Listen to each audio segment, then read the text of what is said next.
Bismillahirrahmanirrahim. Assalamualaikum warahmatullahi wabarakatuh. Waalaikumsalam warahmatullahi wabarakatuh. Kita lanjutkan pembahasan kita dari kitab Nashihul Ibad. Kita ulangi pembahasan yang kemarin. Ya. Kita ulangi pembahasan yang kemarin. Wa maqalatus salisatu wal isruna, dan makalah yang ke-23.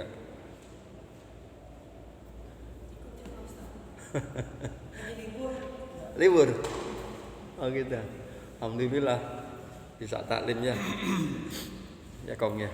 Iya, alhamdulillah. Jadi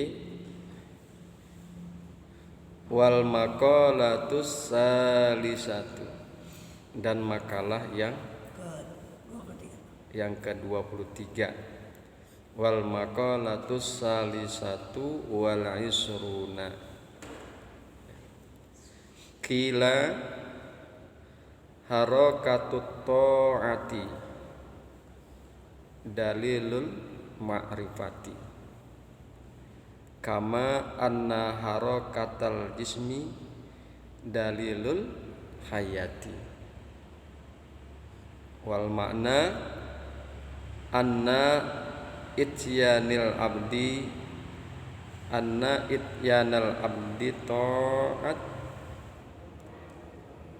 ta'ita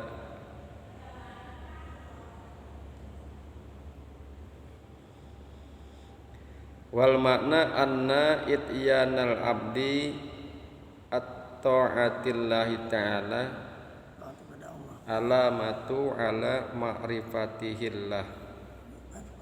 Fa idza kasuratit ta'ah kasuratil ma'rifah. Wa idza qalat li anna zahir miratul batin. Ini berkaitan dengan masalah ma'rifat kita kepada Allah Subhanahu wa ta'ala. Dikatakan qila harakatut ta'ati dalilul ma'rifati. Pergerakan ta'at dalilul ma'rifati adalah dalil ma'rifat kita kepada Allah Subhanahu wa ta'ala. Jadi taat itu adalah menjalankan apa yang diperintahkan oleh Allah Subhanahu wa ta'ala dan meninggalkan apa yang dilarang oleh Allah Subhanahu wa ta'ala. Jadi taat itu adalah menjalankan seluruh perintah Allah, baik itu hablum minallah maupun hablum minannas. Allah kan perintahkan kepada kita hablum minallah,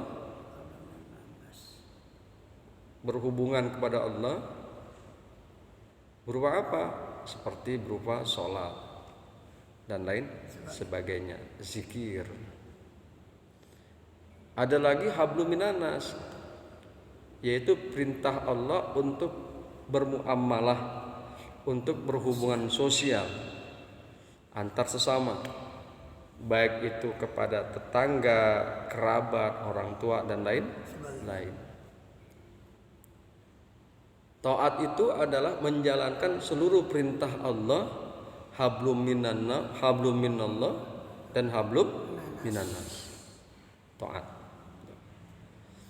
Harakatut ta'ati dalilul ma'rifati. Pergerakan taat itu adalah dalil ma'rifat. Kama anna harakatal jismi dalilul hayati. Sebagaimana bahwa pergerakan badan kita apapun bentuknya adalah dalil adanya kehidupan. Meskipun katakan pergerakan yang kita lakukan adalah hanya sekedar berkedip-kedip mata. Orang udah sakit di tempat tidur, di situ, pipis di situ, makan di situ, di tempat tidur. Ya. Semua badan udah nggak bisa bergerak. Tapi matanya masih berkedip-kedip. Artinya bahwa pergerakan mata itu dalilul hayati, adalah dalil adanya kehidupan.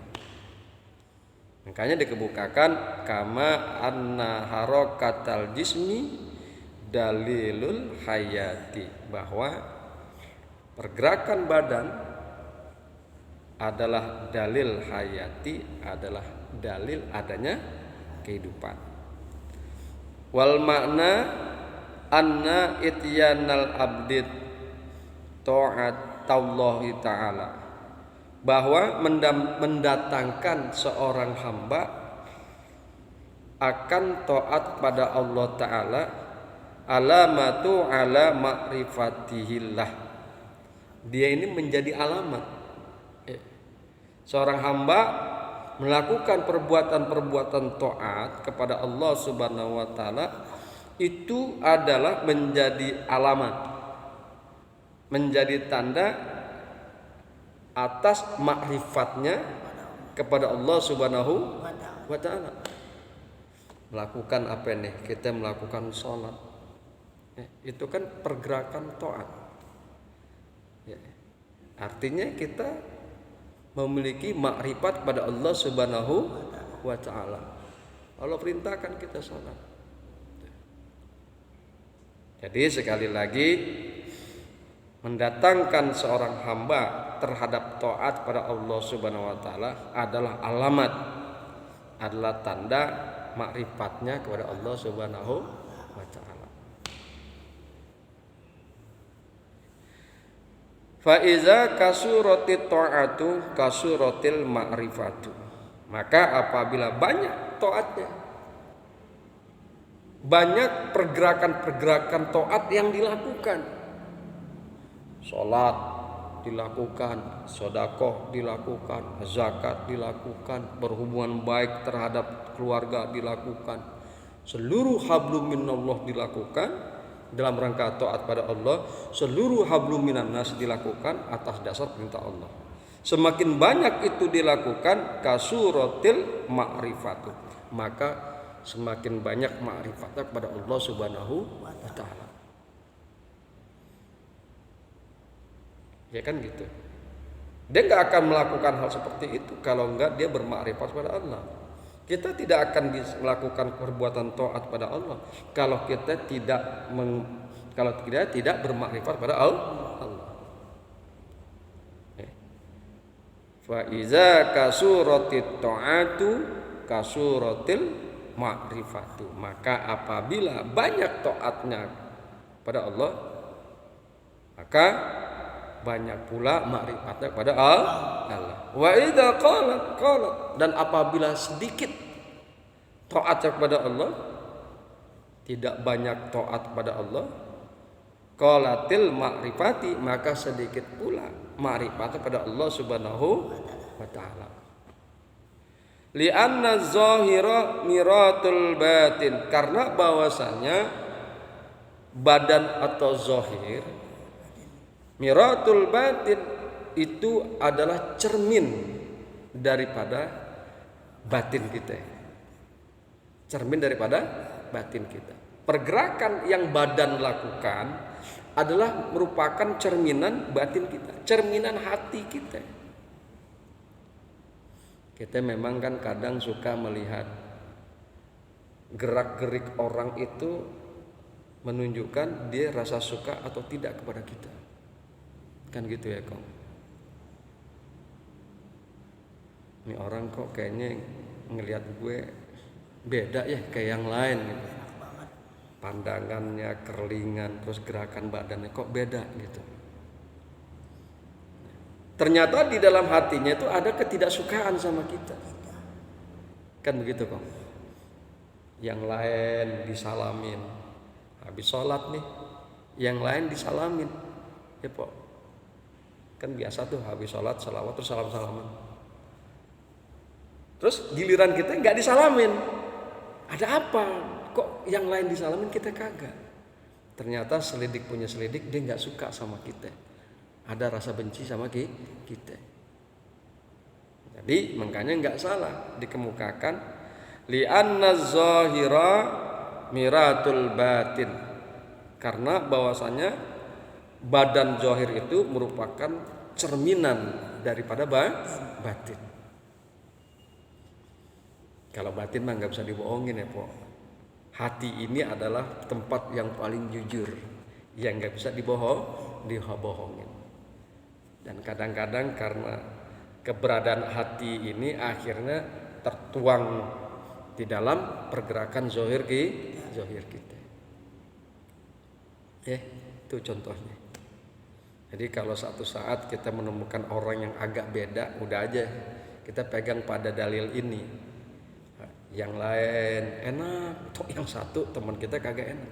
Udah pegang pada dalil ini, berarti ada masalah di hatinya terhadap kita, di batinnya terhadap kita ada masalah.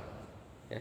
Sekali lagi, li anna zahira miratul batini, bahwasanya badan atau zahir cerminan daripada hati, cerminan daripada batin. Wa maqalatur rabi'atu wal usruna, kemudian kita kepada makalah yang ke-24. Makalah yang ke-24, qala an-nabiyyu sallallahu alaihi wasallam, aslu jami'il khotoya hubbud dunya wa hiya ma zada anil hajati wa aslu jami'il fitani man'ul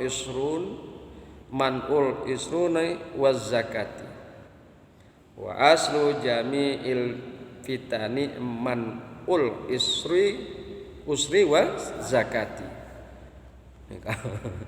Kalau kita baca kitab gundul kayak gini nih Pok, ini jadinya apa nih? Gundul kan kita. Ini jadinya dibacanya khofat atau rofa, kan gitu ya, dibacanya kasroh atau fathah. Makanya kalau kita nggak belajar ilmu alat, susah kita baca kitab gundul. Sulit kita baca kitab gundul, karena ilmu alat itu akan menentukan kedudukan satu kata, kedudukan satu kalimat. Atas ke bawah. Aslu jami'il khotoya, asal semua kesalahan, semua dosa, hubbud dunya adalah cinta dunia, wa aslu jami'il fitani, dan asal semua bencana, man'ul usri wa zakati, adalah menolak 1/10 dan menolak zakat.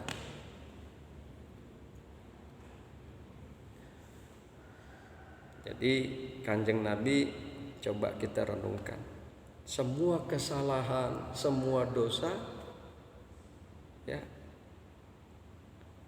asalnya adalah karena hubbud dunia, rasa cinta kita kepada dunia yang terlalu berlebihan. Hubbud dunia wa hiya ma zada anil hajati. Jadi hubbud dunia itu adalah sesuatu yang melebihi daripada hajat, yang melebihi daripada keperluan. Itu namanya hubbud dunia. Kan gitu. Kita ini memang contoh kendaraan ini menjadi satu kebutuhan, motor katakan atau apapun bentuknya, adalah menjadi satu kebutuhan dalam rangka kita kesana kemari. Kan gitu ya Pok. Padahal mah motor satu cukup, katakan begitu. Atau mobil satu cukup, habis anaknya banyak. Kalau giliran pulang kampung kan satu mobil cukup, makanya dia beli mobil. Nah itu memang hajat, itu memang kita butuh. Tapi kalau sampainya di luar kebutuhan, kita mempunyai sesuatu di luar hajat kita, di luar kebutuhan kita. Cukup mobil atau dia punya mobil sampai 3. Urusan lah. Ya. Tiap hari makanya mobil itu aja, yang warna abu-abu, mobil yang dua, yang warna kuning, yang warna merah, enggak pernah dipakai. Itu hubud dunia namanya. Hubud dunia. Kita sayang sama anak-anak kita, kita cinta sama anak-anak kita. Tapi kadang ini anak dan keluarga kan urusan dunia, kan gitu ya. Anak dan keluarga itu urusan dunia. Gaji kita cuma sedikit, ya namanya juga jadi namanya juga gaji UMR. Tapi kalau seandainya ngandelin gaji, kayaknya anak gue gimana ya? Gak bakalan punya motor, segala macam. Bini gue gak bakalan pakai gelang keroncong. Akhirnya apa yang dilakukan? Perbuatan dosa yang dilakukan, perbuatan yang salah, korupsi, mencuri dan lain sebagainya. Ya. Kenapa dia bisa melakukan pencurian dan korupsi? Karena hubud dunia, ingin membahagiakan anak dan istri dengan cara yang salah. Kayaknya Kanjeng Nabi bilang, aslu jami'il khotoya, asal segala dosa, asal segala kesalahan, hubud dunia adalah hubud dunia. Terlalu cinta kepada dunia. Kalau orang juhud, nih ya orang juhud, dia sama makan sama kita, tapi dia makan gak berlebihan. Dia sama berpakaian sama kita orang juhud, tapi dia berpakaian juga gak berlebihan. Makan seadanya, seukuran kebutuhannya dia, hajatnya dia. Kemudian makan itu memberikan kekuatan. Kekuatan itu dijadikan untuk beribadah. Juhud dengan hubud beda. Juhud dunia, dia tidak memikirkan dunia. Dia tidak mikirin dunia. Dunia itu diambil karena memang ada hajat. Ya kalau memang makan itu kan hajat kita ya. Semua juga orang butuh makan. Karena apa? Kalau nggak makan orang bisa mati. Jadi sekali lagi, asal dari segala kesalahan, asal dari segala dosa adalah hubud dunia, cinta dunia. Wa aslu jami'il fitani man'ul usri wa zakati. Dan asal segala bencana yaitu menolak 1/10 harta dan menolak zakat. Kita memang udah ngomong, zakat itu salah satu tujuan zakat menentaskan kemiskinan. Ya kan gitu ya, Pak? Tujuan daripada zakat menentaskan kemiskinan. Sehingga ada Imam Malik membolehkan tuh zakat diambil, ya, zakat harta kemudian diberikan kepada hanya satu orang. Hanya satu orang, nggak kayak kita nih. Dibagi semua. Ada berapa orang di sini yang butuh yang memang berhak untuk menerima zakat? 40 Ustadz. Ini ada zakat mal 2 juta katakan. 2 juta dibagi 40, cuma 50.000. Kira-kira bisa nggak tuh 50.000 menentaskan kemiskinan? Kagak. 2 kali makan di ucup aja juga udah habis. Tapi kalau zakat harta itu dikumpulkan kemudian diberikan kepada hanya satu orang, diberikan hanya kepada satu orang, kan jumlahnya besar. Dengan jumlah yang besar, dia itu bisa bikin usaha, bisa dagang dan lain sebagainya.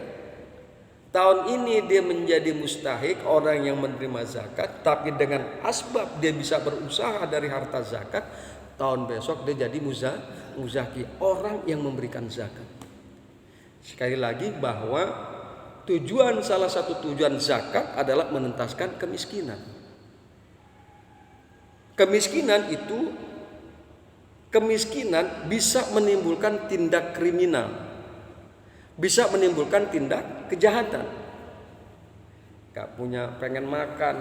Ngambil barang. Anak di rumah nangis aja. Kalau anak kan kalau boro-boro pengen makan, pengen jajan aja dia kagak ngerti, nangis. Bapaknya punya duit apa kagak, ya kan? Pengen jajan aja anak itu bisa nangis, dia kagak ngerti bapaknya punya duit apa kagak. Apalagi makan, pengen makan nggak punya duit, pengen ngapa-ngapain nggak punya duit, timbul otak jahatnya, dia nyolong, dia ngerampok, dia mengadakan tipu daya, dia mencuri. Itu kan bencana sebetulnya. Emang enak kalau di kampung ini ada yang orang suka maling? Nggak enak kok, kagak enak. Emang enak kalau seandainya di satu kampung timbul kriminal, tindak kriminal? Kagak enak. Itu bencana sebetulnya. Kita ini hidup di masyarakat pengen enak, pengen harmonis, kan begitu. Tapi dengan ada satu orang yang mencuri, maka semua jadi curiga. Maka semua menjadi waspada dan khawatir, ketakutan yang sangat luar biasa. Jangan-jangan TV gue digondol sama itu maling. Ya kong ya. Jangan-jangan HP gue digondol sama itu maling. Kan gitu Pok. Jadi itu satu bencana. Nah, menolak zakat dan asal semua bencana adalah menolak zakat karena nggak mau bayar zakat. Yang mestinya zakat itu bisa menentaskan kemiskinan, tapi karena dia tidak mau bayar zakat, yang miskin tetap miskin, akhir orang miskin bertindak kriminal, dan itu adalah satu bencana. Ya kong ya. Nah. Udah dulu kali ya. Udah ya. Insyaallah nanti kita lanjutkan lagi pada pertemuan-pertemuan yang akan datang.